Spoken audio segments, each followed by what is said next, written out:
হযরতে আয়েশা সিদ্দিকা রাদিয়াল্লাহু তাআলা আনহু জিজ্ঞেস করলেন, ওগো আল্লাহর নবী, আপনার জীবনের সবচাইতে খারাপ দিন কোনটা ছিল? আপনার জীবনের সবচাইতে কষ্টের দিন কোনটা ছিল?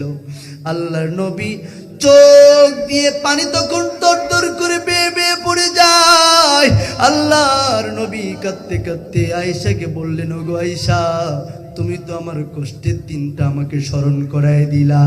আমি ওই যে উঁচু উঁচু পাহাড়গুলো পাড়ি দিয়ে, উত্তপ্ত মরুভূমি পাড়ি দিয়ে যখন আমি চলে গেলাম তায়েফের ময়দানে, তায়েফবাসীকে যখন আমি কোরআনের দাওয়াত দিলাম, সঙ্গে সঙ্গে তারা প্রত্যাখ্যান করেছে। শুধু প্রত্যাখ্যান করে নাই, তাদের কুকুরগুলো আমার পিছনে লেলিয়ে দিয়েছে। কিন্তু এই তায়েফবাসী আমাকে না চিনলো, কুকুরটা তো আমাকে চিনতে ভুল করে নাই। বলুন আল্লাহু আকবার। কুকুর আমাকে চিনেছে, কুকুর আর সামনে যায় না। তখন তারা যুবকদেরকে লেলিয়ে দিল। যুবকরা এত জোরে জোরে পাথর মারছিল, আয়েশা, আমার শরীর থেকে রক্তগুলো ঝরঝর ঝরঝর করে বেরিয়ে যাচ্ছিল।